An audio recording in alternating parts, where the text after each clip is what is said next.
حال ہی میں کندھار کی ایک سڑک پر افغان اسپیشل فورسز کو لے جانے والی ایک گاڑی پر افغان جنگجوؤں نے حملہ کیا۔ اگلے دن اطلاعات کے مطابق طالبان نے پاکستان کے ساتھ واقع ایک اہم سرحدی چوکی پر اپنا سفید پرچم لہرا دیا۔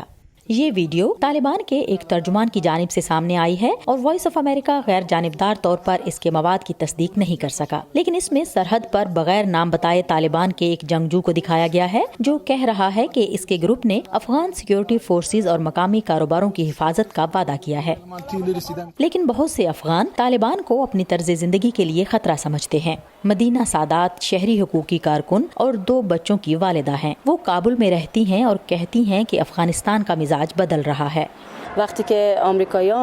جب امریکہ، نیٹو اور یورپی ممالک افغانستان کے معاملات میں شامل ہوئے تو لوگوں نے نارمل زندگی گزارنی شروع کی۔ پھر جب غیر ملکی ایجنسیوں نے افغانستان چھوڑنے کا فیصلہ کیا تو خوف و ہراس پھیل گیا، خاص طور پر خواتین میں۔ ہم پریشان ہیں کہ مستقبل میں ہمارے ساتھ اور ہمارے خاندان کے افراد کے ساتھ کیا ہوگا۔ دری اثنا کابل میں صرف 1 سال پہلے ایک چھوٹی سی دکان کھولنے والے مرتضیٰ کے اپنے خدشات ہیں۔ ہم ایک بہتر مستقبل چاہتے ہیں، ایک ایسا مستقبل جو جنگ اور کرونا وائرس سے پاک ہو اور شدید مہنگائی کے بغیر، کیونکہ ہم سب ایک پرامن زندگی چاہتے ہیں۔ انہوں نے مزید کہا کہ طالبان کے قبضے میں اضافے کے ساتھ ساتھ ان کے کاروبار کے لیے غیر یقینی میں بھی اضافہ ہو رہا ہے۔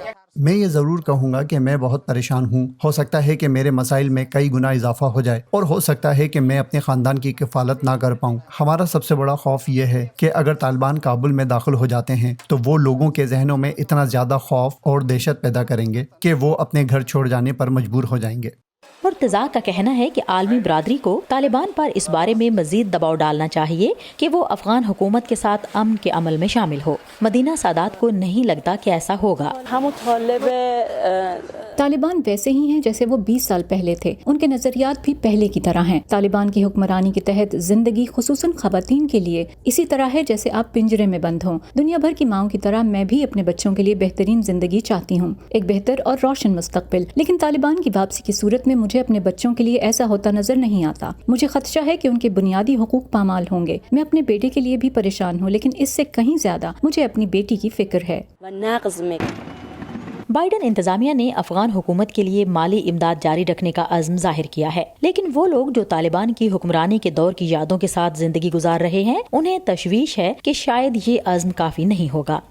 عرش اربسادی کے ساتھ سعدیہ زیبرانجھا، وائس آف امریکہ۔